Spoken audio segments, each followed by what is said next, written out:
Kemudian kita berikan juga sambutan yang meriah untuk Jericho, Song Director dari MP Records.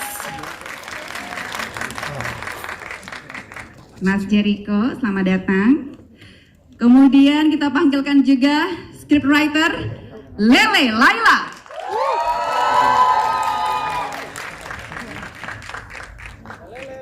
Sang sutradara Anggi Umbara.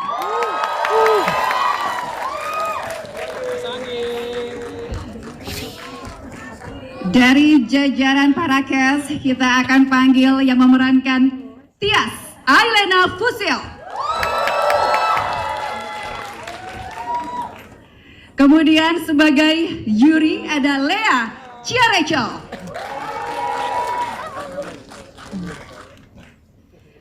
Berikutnya sebagai Arum Diandra Agatha.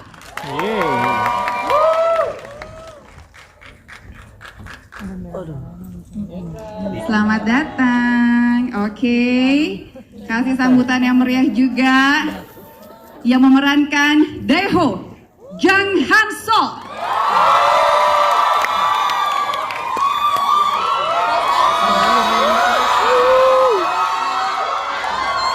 Ya kan, ciwi-ciwi pun. Sebagai Bara Elang El Gibran.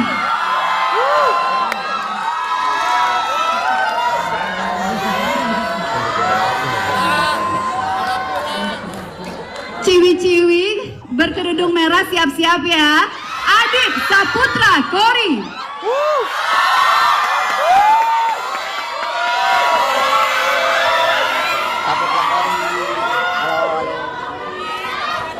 Kemudian tentu saja yang tadi bikin kesel ya, sebagai Juna Arbani Yasin.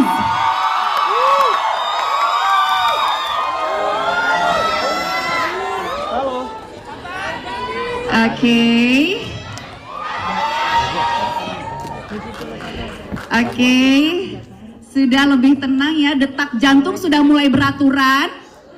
Sudah tidak beraturan lagi karena parake sudah ada di depan mata ya. Terang sekarang.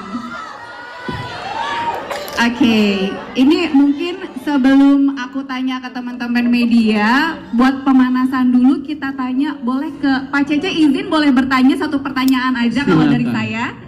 Pak Cece, kita semua pengen tahu, film ini kan menghadirkan perpaduan antara IP horor Korea yang sudah dikenal dengan sentuhan lokal Indonesia. Mungkin itu yang bikin semuanya kayak, surprise-nya ternyata double-double ya, mengejutkan ya. Nah, kalau dari sisi MD Pictures, apa yang menjadi alasan untuk melakukan kolaborasi antar dua budaya ini dalam film 402 Rumah Sakit Angker Korea? Ceritain. Oke, baik. Sebelumnya, selamat sore seluruh rekan-rekan. Terima kasih sudah hadir di studio CGV hari ini. Menjawab pertanyaan dari Mbak Rahma, basicnya adalah MD Entertainment sebagai the biggest content powerhouse in Southeast Asia, kita ingin lebih menguatkan positioning kita lagi ke level Asia. Makanya kami dari MD Pictures bersama Umbara Brothers, kita membuat film yang meremake legacy film yang sudah sangat besar sekali dari Korea Selatan, yaitu Gonja. Nah, kita remake film ini menjadi sesuatu yang lebih spesial lagi dengan title 402 Rumah Sakit Angker Korea. Gitu. Nah, di sini kita disutradari sama Mas Anggi Umbara, penulisnya adalah Mbak Lele Laila, yang sudah sangat fenomenal di industri horor Indonesia. Nah, kita sebenarnya ingin menghadirkan sesuatu yang berbeda dari sebuah film horor.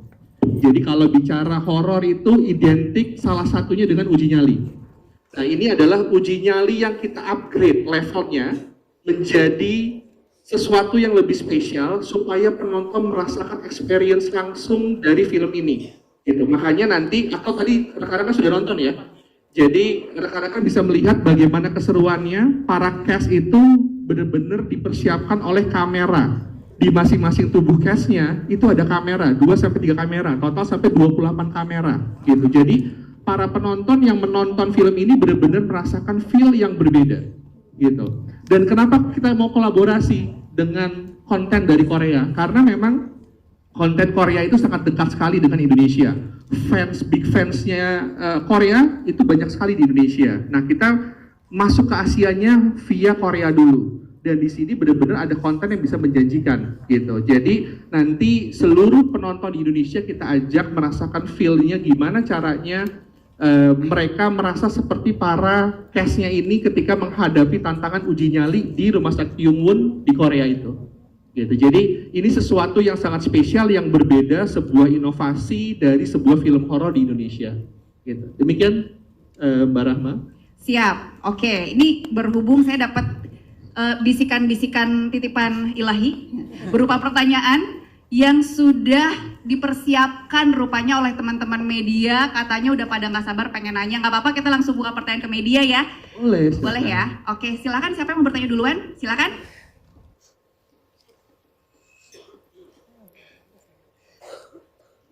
Halo, saya Epi dari Media Tempo. Saya ingin bertanya Adit untuk Adit. Mana fansnya Adit nih? Ini yang fansnya paling besar ya. Untuk Ya, Kori ya? Korizin. Untuk Kori. Iya. Mas Kori ini kan besar dari media sosial ya. Nah, dan film ini kan ingin menambah viewers dari para content creator. Menurut Mas Adit itu, Mas Kori itu relate gak gitu sama Mas Adit sendiri dalam film ini? Dan apa yang paling berkesan dalam film ini buat Mas Kori? Terima kasih. Oke, terima kasih banyak sebelumnya. Ya, teman-teman di sini tadi udah nonton filmnya ya? Gimana, suka nggak sama filmnya? Wah, terima kasih banyak. Ya, sebelumnya kemarin juga aku mau cerita sedikit. Jadi beberapa dari kita baru pulang dari Korea Selatan karena film kita berhasil masuk ke Bucheon International Fantastic Film Festival. Dan kabar gembiranya, director dari film yang kita remake ini, film Gonjiam Haunted Asylum, bilang bahwa film ini tuh film remake atau film adaptasi yang sangat puas dia tonton karena setiap detailnya sangat diperhatikan. Dia langsung review langsung di depan kita. Jadi kita sangat excited sekali membawa film ini ke tanah air, ke Indonesia. Kita nggak sabar pengen nunjukin yang udah kita bawa ke Korea. Dan kalau balik ke pertanyaan tadi, film ini relate sekali sama kehidupan sosial media sekarang.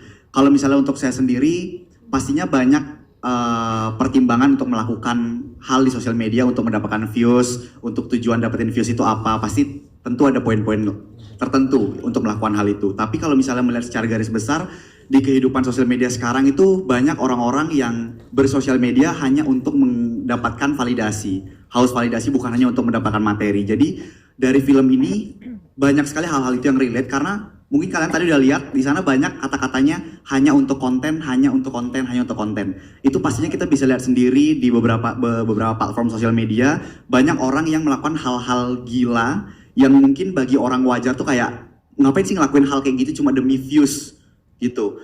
Bagi aku film ini relate dengan keadaan sekarang. Dan kalau misalnya yang tadi spesialnya apa dari film ini, salah satu yang paling spesial adalah bagaimana sistem dari film ini dibuat. Karena film ini mungkin banyak yang sudah tahu dari awal kita press conference juga, kita udah sering bilang bahwa film ini tidak ada menggunakan kameramen. Semua yang tadi kalian tonton adalah hasil gambar yang kita ambil sendiri dari kamera GoPro yang dipasang di badan kita. Dan ya, that's why kenapa kita excited banget buat ngasih tunjuk film ini ke kalian, karena ini film yang sangat effort kita bikinnya. Bahkan waktu selama syuting tuh kita untuk duduk normal kayak gini tuh nggak bisa. Untuk GoPro-nya sendiri, body rigging-nya itu kurang lebih 5 kg ada di badan kita dan harus kita pakai kurang lebih 8 jam per hari selama di Korea Selatan. Dan ya, film ini langsung syuting di Korea Selatan. Pada saat itu kondisinya lagi summer, panas banget. Tapi di film tadi kita pakai baju winter, jadi kalian bisa tahu kan seberapa liter keringat yang udah keluar dari badan kita, tapi keringatnya nggak kelihatan di gambar. Terus juga mengatur fokusnya susah banget di film ini. Jadi aku berani bilang kalau film ini jadi film horor yang akan fresh sekali di Indonesia. Luar biasa sekali, tapi kerja kerasnya terbayar ya. Filmnya keren banget ya. Keren banget ya. Oke, berikutnya siapa yang mau nanya lagi dari teman-teman media? Silahkan. Mungkin yang sudah pegang mic aja ya. Nah, iya.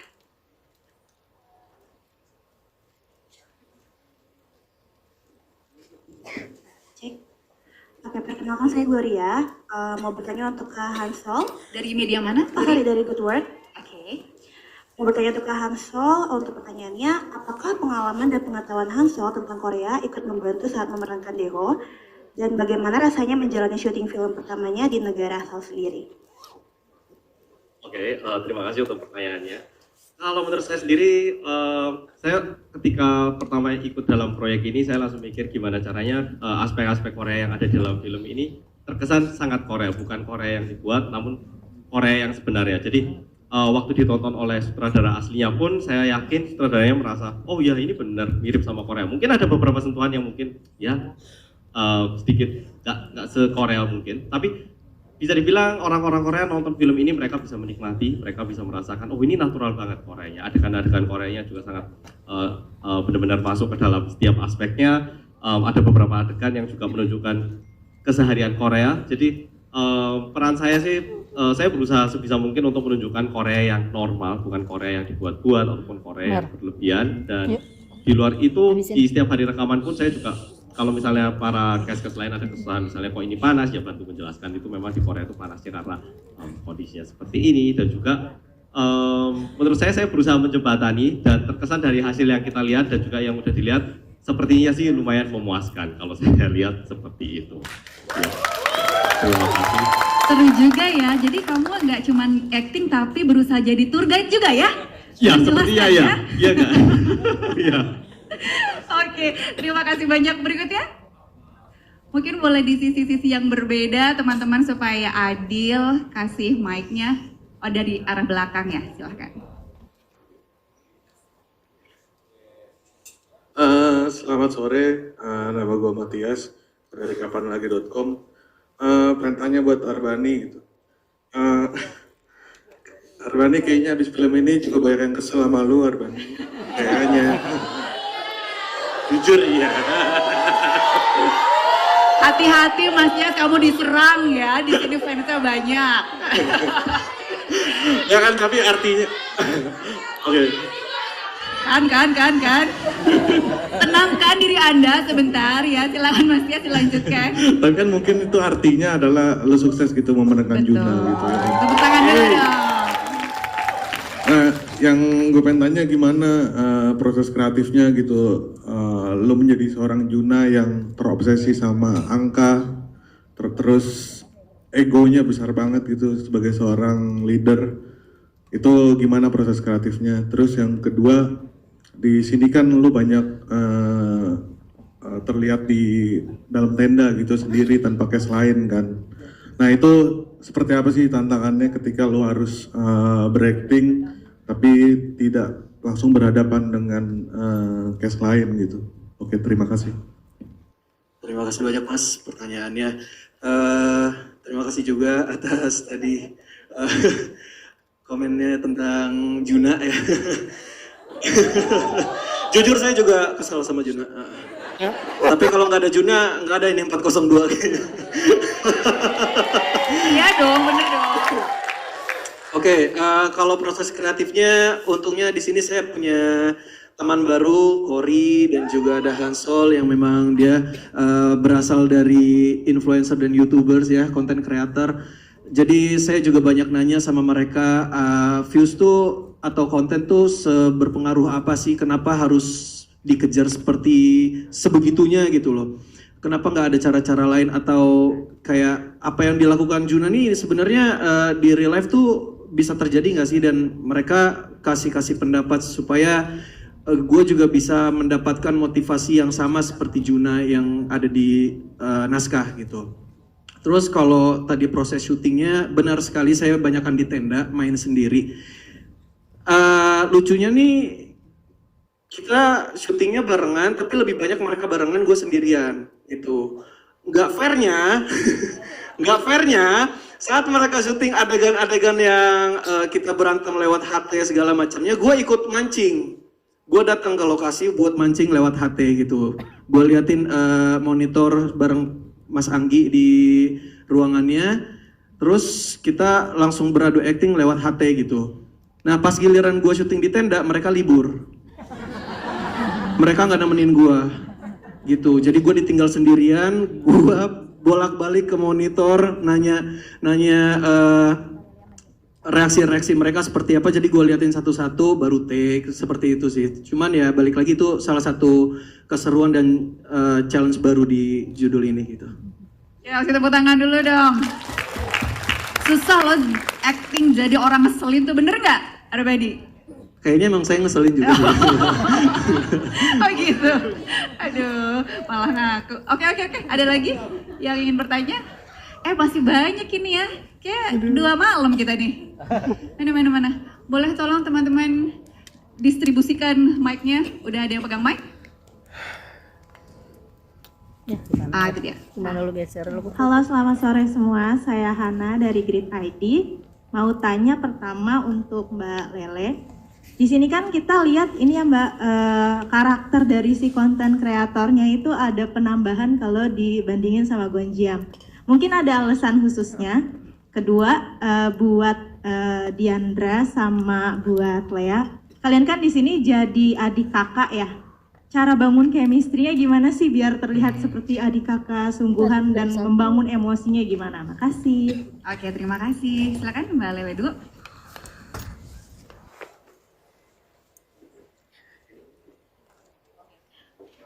Kedengaran. Nah, Assalamualaikum warahmatullahi wabarakatuh. Terima kasih teman-teman sudah datang dan sudah menonton 402 Rumah Sakit Kanker Korea. Semoga kalian suka filmnya. Sebenarnya kayak Gonjam ini kan salah satu film yang aku sudah lama nonton dan bahkan beberapa kali pas habis itu kayak akhirnya on project di film ini aku nonton beberapa kali lagi gitu. Terus ada banyak cara pilihan adaptasi ya, kita sama karakternya, terus habis itu mengindonesiakan misalnya. Kita sudah melihat lah beberapa film remake lainnya ya kan, ada yang kemudian oh ya udah ini latarnya di Indonesia gitu. Nah, ketika kita memutuskan oke, ini sekelompok konten kreator yang datang ke Korea, saat itu juga rasanya dia tidak bisa terlalu sebagai sebuah adaptasi, kita perlu mengejas ya kan. Kalau di Gonjam yang Gonjam yang aslinya itu tuh beberapa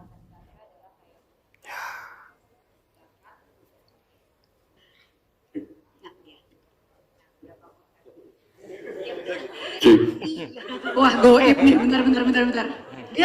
aku ada aura mematikan apa ya? Pakai suara perut tuh. Ya, pakai diafragma.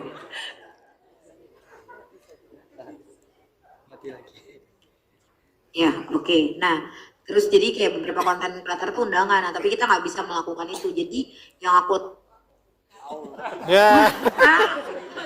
Aura-aura 402 nih kesini nih. Bentar dulu pakai mic ya. ini oke nggak ya? Coba Mbak Lele. nanti saya ketahuan nih aslinya nih ya kan. Coba.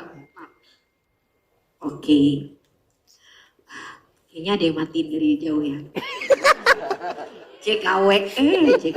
Nah terus habis itu beberapa apa namanya mereka undangan. Nah ini tuh sebenarnya kita tidak memimikri. Jadi aku juga bilang sama pemain bahwa yang kita ambil adalah spiritnya. Jadi yang kita ambil adalah spiritnya kayak Juna, kemudian apa yang dimainkan di sana kita sangat mengambil spiritnya. Nah, terus habis itu kita menambahkan spirit-spirit lain yang sangat Indonesia banget gitu kan. Kayak 3 juta penonton ya kan, wajib 3 juta penonton. Sebenarnya itu adalah saya sendiri ya kan. Jadi kayak kalau sama film horor, kalau nggak 3 juta saya kayak wah belum sejuta nih ya kan filmnya. Makanya habis itu kayak kita kemudian juga bilang di Indonesia tuh view sekali gitu, kayak mau kayak gimana pun saya pernah lihat.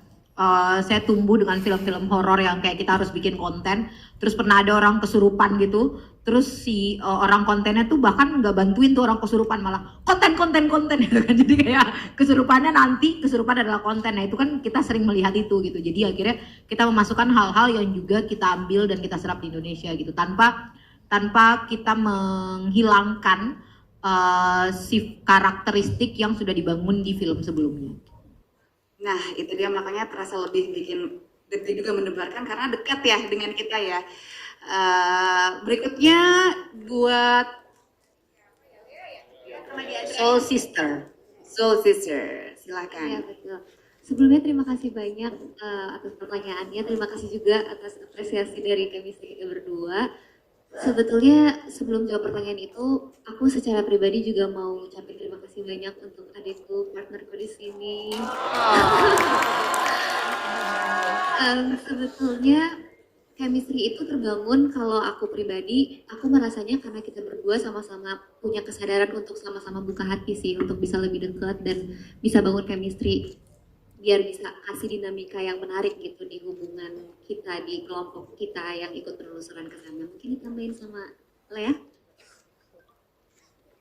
Dan untuk membangun emosi di tiap scene-nya itu juga kita banyak ngobrol di lokasi, kita banyak sharing. Jadi kita juga sangat terbuka satu sama lain, saling menceritakan tentang kehidupan pribadi juga biar aku bisa mengenal Kak Diandra lebih dalam dan Kak Diandra pun sebaliknya gitu. Dan kalau untuk adegan-adegan yang misalnya aku kesel sama Arum gitu, aku sebisa mungkin nggak sebercanda biasanya sama Kak Diandra. Jadi itu juga membantu aku untuk merasakan kesalnya si Yuri ini. Gitu. Itu dia, boleh tepuk tangan dulu untuk Soul Sister di 402. Mumpung Mas Anggi pegang mic, pengen nanya jadinya saya ya. Karena kita semua pasti juga pengen dengar. Tadi kita mendengar cerita dari PCC kita sampai wow ada 28 kamera. Terus kemudian juga pemeran ini harus sendiri masuk ke lokasi, ya kan? Berarti produksi film ini kan bisa dibilang nggak umum ya teman-teman ya. Nah Mas Anggi boleh nggak sih diceritain tantangan terbesar dari semua hal yang nggak biasa dan nggak umum itu untuk mengarahkan para pemain dengan pendekatan seperti itu, apakah ada yang bisa dibagi kepada kami dan ada nggak sih adegan yang sulit banget untuk di-take? Oke, assalamualaikum warahmatullahi wabarakatuh. Ya terima kasih semua udah datang hari ini untuk menonton film kami. Tantangan terbesar ya meremake film ini sebuah tantangan terbesar sih. Jadi pertama kita, it's a goal. Itu benar-benar yang langsung berjalan bareng antara creativity dan technicality gitu kan. Creativity ya ngomong sama Lele, gue harus begini. Jadi kita benar-benar pengen bikin film found footage yang benar-benar proses itu dan hasilnya tuh terjaga banget itu kualitinya, dan found footage-nya itu benar-benar found footage gitu, bukan yang cuma penggabungan antara found footage dan syuting bong-bongan gitu kan. Jadi ya itu yang harus kita bedah terlebih dahulu, membuat rigging di badan para pemain. Itu prosesnya 1 tahun untuk membuat badan body rig itu. Dari mulai kita bikin pakai besi, kita bubut, desain dulu pakai besi. Ternyata berat sekali pakai besi, tapi kokoh, tapi berat sekali. Kalau untuk adegan yang berbahaya itu sangat-sangat berbahaya. Sudah gitu gampang rusak, gampang copot gitu kan. Kita test cam sekali pakai itu dengan pemain yang sebelum ini. Jadi untuk mencari pemainnya pun itu butuh 1 tahun juga untuk mencari pemainnya. Kita udah casting beberapa pemain, kita test cam, gak enak, kita ganti lagi dengan aluminium. Aluminium lebih ringan, lebih gampang kita bentuknya. Terus ternyata peot-peot dan kurang kuat untuk menahan. Ada kamera, ada lampu, ada transmitter, gitu kan, ada baterai gitu kan, semuanya jadi benar-benar harus didesain khusus gitu kan. Sedangkan yang mereka pakai yang aslinya itu dari GoPro, keluaran itu udah gak keluar lagi, dan di situ pun gak bisa menampung transmitter dan baterai gitu kan, dan lampu. Jadi itu mesti kita siasati kan. Akhirnya kita desain ulang semuanya sampai akhirnya kita bikin dari bahan karbon lah, dari apa. Akhirnya ujung-ujungnya ya kita bikinnya dengan 3D. Jadi ini kita bikin dulu secara 3D, terus kita print 3D-nya gitu dengan, kalau nggak salah banyak resin campur beberapa bahan lainnya agar itu kuat tapi juga nggak letoy gitu kan. Nah baru itu kita gabung menjadi tasnya itu tas mountain bike yang ada yang 5 liter dan 10 liter tergantung orangnya, yang kecil dan gede. Di situ baru kita isi dengan baterainya, transmitternya, semuanya. Akhirnya jadilah kesatuan pack itu, makanya agak berat, 5 kiloan lebih lah tergantung isinya gitu kan. Nah dari situ baru itu kabelnya kita bikin lah, kita segala macam lah. Terus kita cetak hampir 20 lebih kita cetak gitu kan. Sekali rusak, ya udah apa rusak, patah ya udah patah gitu kan. Kita bikin lagi. Itu sih yang belum pernah saya lakukan di film-film sebelumnya, itu membuat rigging sendiri dengan mencetak 3D dengan 3D printer itu sendiri gitu kan. Itu baru satu prosesnya, technicality-nya gitu kan. Belum pas syuting, kita nggak boleh kelihatan lampu sama sekali gitu kan. Sedangkan ya harus, kalau nggak kelihatan shape bodinya atau lokasinya gitu kan. Ambience lampu dari moonlight itu harus ada gitu kan. Ya itu, jadi kita ambil beberapa kali, satu yang tanpa lampu, satu yang pakai lampu. Jadi yang tanpa lampu akhirnya baru yang kelihatan lampunya baru kita masking sendiri, kita touch up sendiri, kita hilangin lampunya. Jadi proses itu rumit sekali sebenarnya itu. Editingnya juga begitu itu. Membuat ini biasanya kan syuting cuma 1 atau 2 kamera. Ini 28 kamera. Itu mengassemble hasil syutingnya itu berhari-hari. Maksudnya bukan, kalau bisa kan mengassemble kan berapa, udah 4 jam, 6 jam gitu. Ini enggak 3 hari gitu. Jadi 24 jam dikali 3 itu di timeline tuh udah kayak yang banyak banget gitu kan. Dari mulai syutingnya juga gitu, 28 monitor. Jadi kelihatannya gampang ya, pas udah jadinya kelihatannya oh begini gitu. Terus pas prosesnya itu crazy. Ini salah satu teknikalitas yang terbesar, kesulitan terbesar yang pernah saya lakukan sih. Yaitu membuat found footage, it's not easy gitu. Wow. Ini benar-benar film yang butuh daya juang tinggi di segala lini ya, luar biasa ya. Oke, lanjut, kayaknya masih ada yang mau nanya nih teman-teman media. Boleh tadi yang mungkin di barisan sebelah mana yang belum kebagian. Halo. Ya. Mbak aku. Ah, itu dia, silakan. Oh. Iya. Halo, selamat sore. Aku Rena dari suara.com. Aku punya 2 pertanyaan. Pertama buat Pak Jericho. Mengenai lagunya, ini kayaknya surprise banget buat kita semua. Dari awalnya anime terus jadi lagu Jalengkung, tapi ada bahasa Koreanya, itu idenya seperti apa Pak? Itu yang pertama. Yang kedua buat Elang, di sini kan karakternya berani usil gitu, tapi yang pengen saya tahu adalah ada nggak sih mungkin, kan kita semua udah nonton ya, yang pengalaman seru, scene seru yang menantang buat Elang sendiri. Terima kasih. Oke, terima kasih. Pak Jericho? Oke, terima kasih pertanyaannya. Mengenai soundtrack tadi yang dibilang dari soundtrack ini ada 2 lagu sebenarnya. Kita adaptasi, sebenarnya aku bikinnya itu dari bahasa Indonesia, kita translate ke Korea. Jadi biar vibe-nya sebenarnya bukan anime sih. Sebenarnya kalau teman-teman dengerin lagi, itu lebih ke Korean yang emang lagi tren di sana, bermusik bergenre seperti itu. Cuman memang lebih kental atau secara genrenya itu udah diduluin sama Jepang gitu. Cuman terasanya anime, cuman secara aransemen itu bukan anime, tapi genre itu emang pop rock sebenarnya. Mengenai Jelangkung, aku di sini juga seru ya, bisa ngajak semua pemain cast untuk rekaman. Jadi nanti teman-teman bisa dengar versi teman-teman di sini untuk rekaman juga. Sebenarnya idenya itu dari, kalau teman-teman perhatiin nadanya, itu berlafal dari kalimat La ilaha illallah Muhammadur Rasulullah. Cuman aku ganti dengan Jelangkung. Apa ya? Apa itu arti itu? Ya, artinya ya sama yang di Indonesia gitu loh. Di sini ada pesta, Iya, kecil-kecilan. datang tadi udah. Tapi kenapa terasa lebih mencekam ya ketika didengar ya? Iya, karena mungkin secara nada itu benar-benar sakral ya. Karena memang pelafalan nadanya emang buat kematian sebenarnya. Cuman kita remix jadi benar-benar pemanggil setan. Thank you. Thank you, Mas Jericho. Elang, silakan. Selamat sore semuanya. Terima kasih sudah hadir sore ini.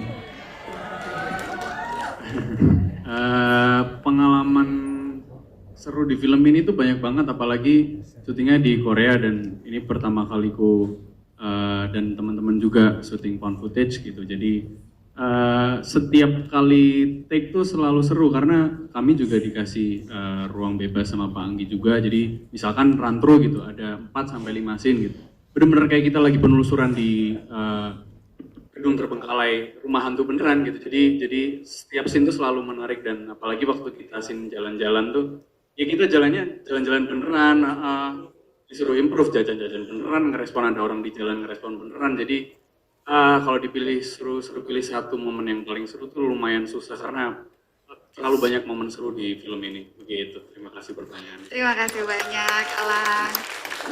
Terakhir kali ya, nggak apa-apa ya. Terakhir kali ya, boleh silakan teman-teman yang pegang mic. Mungkin ada yang sudah dikasih mic? Ya. Mana. Sini Mbak. Ya oke. Where are you?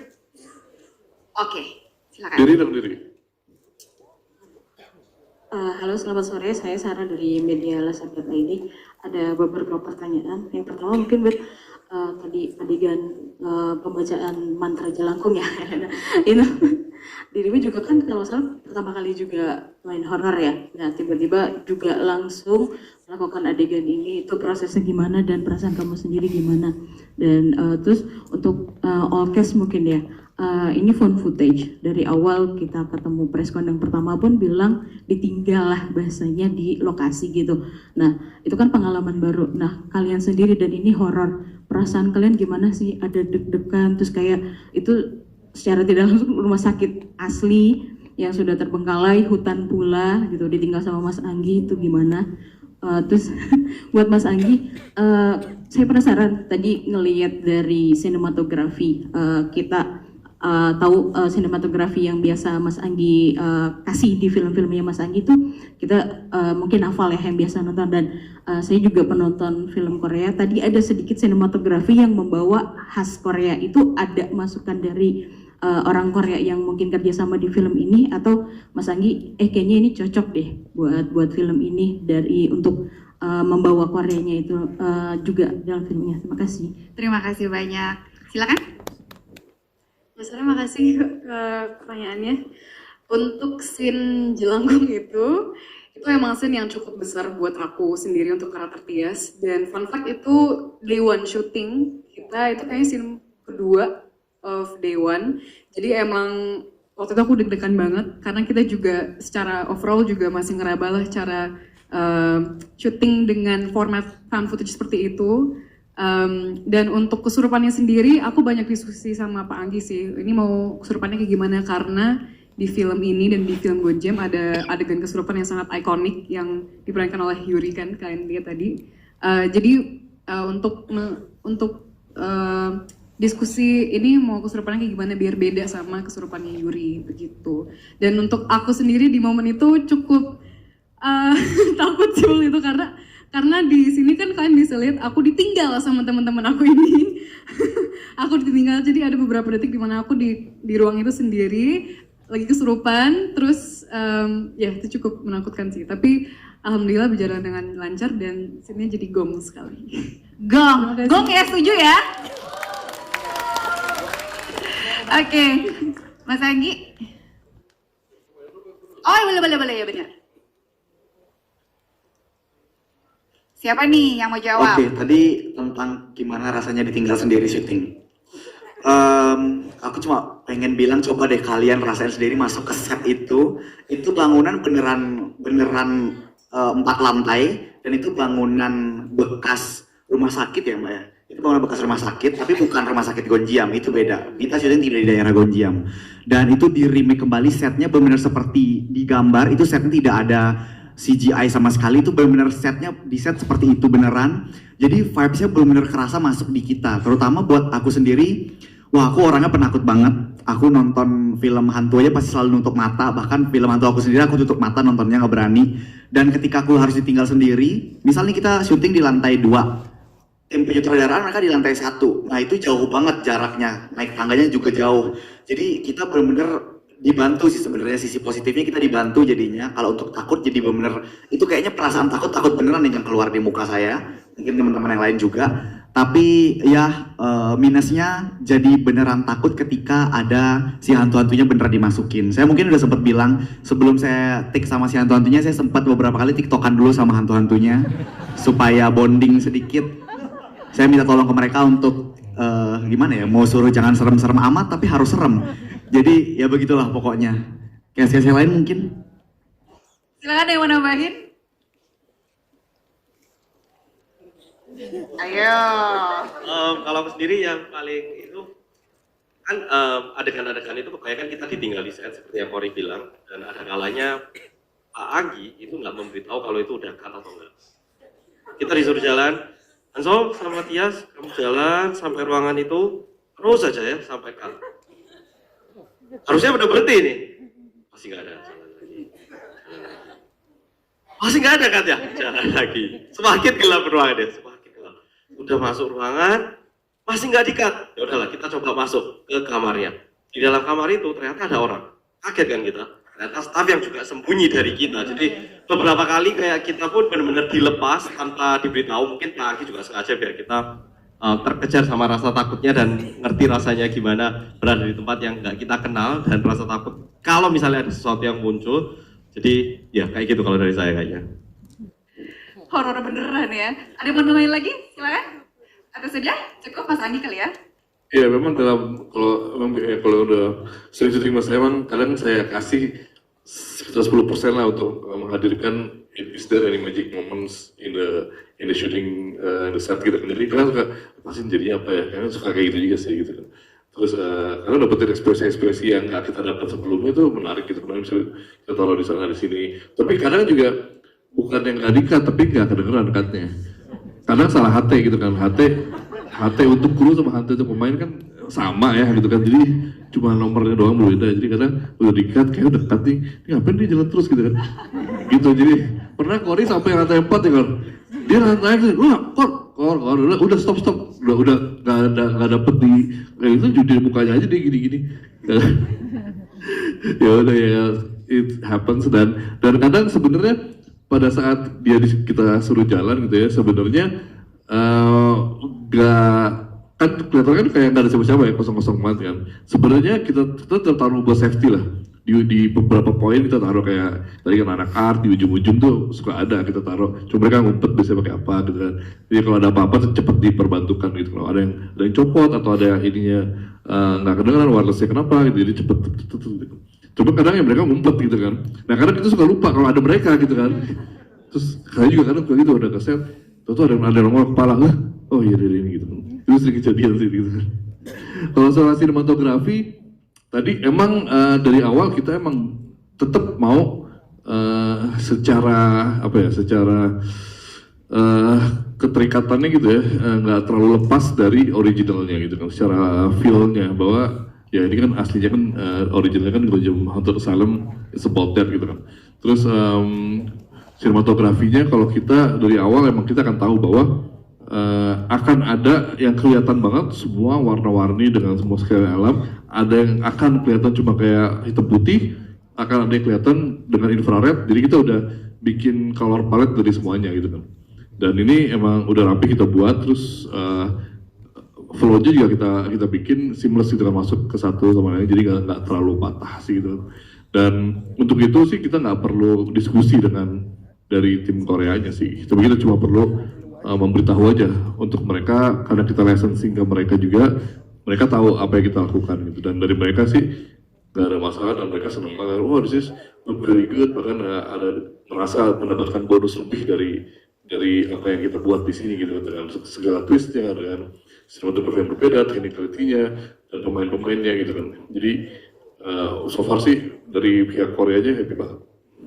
Kita kasih tepuk tangan yuk untuk semua cast dan juga filmmakers. Terakhir sebelum menutup mungkin boleh satu aja kata tentang film ini, 402 Rumah Sakit Angkat Korea, dari semua cast dan juga filmmakers. Tapi mungkin boleh duluan dari Pak Cece, satu kata Pak Cece silahkan. Fenomenal. Fenomenal, oke. Mbak Lele? Aku tuh mau satu kata tapi aku lupa, aku harus nyampein pesan dari Jung Bum Sik, Ya udah boleh. direkturnya Gonjam. Terakhir kali sebelum perpisahan dia bilang gini, Lele, Laila dia bilang, Laila semoga bilang sama orang Indonesia harus nonton film ini, semoga film ini sukses secara box office, laris manis, karena kalau film ini sukses gantian saya yang akan ke Indonesia buat ke rumah sakit horor di Indonesia. Jadi kayak ada remake di dalam remake. Let's go guys, ayo please banget. Remake di remake lagi ya. Mungkin boleh Pak Jericho dulu. Sakral. Sakral seperti musik yang dibuatnya ya. Dari Mas Anggi? mungkin satu kalimat ya, mengutip apa kata Yuri yang dikeluarkan oleh Lea soal jangan terlalu berlebihan on that fucking content. Sebuah pesan ya. Oke, Ailena, satu kata? Gor. Oke ya. Dari Lea, apa nih Lea? Satu kata. Gong. Gong ya. Kalau cuma ganti kata huruf terakhir dari gor ke gong ya, nggak apa-apa. Oke, dari Diandra. Menantang. Suka ditantang kan?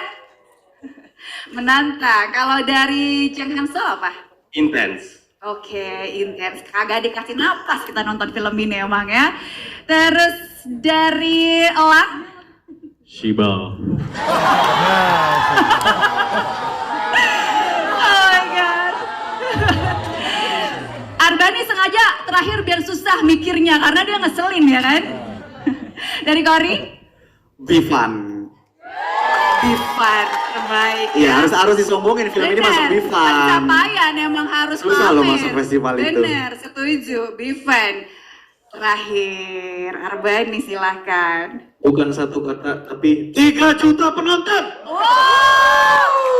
Amin. Amin gak sih? Teman-teman jangan lupa ya, tiket hari pertama sudah bisa dibeli di semua aplikasi tiket. Kasih tahu ke semua orang kalau film ini kece banget. Terima kasih untuk semua cast dan juga filmmakers yang sudah hadir. Kami persilakan buat teman-teman media dan juga para hadirin yang ingin mengabadikan momen untuk bersiap-siap. Kita akan foto bersama.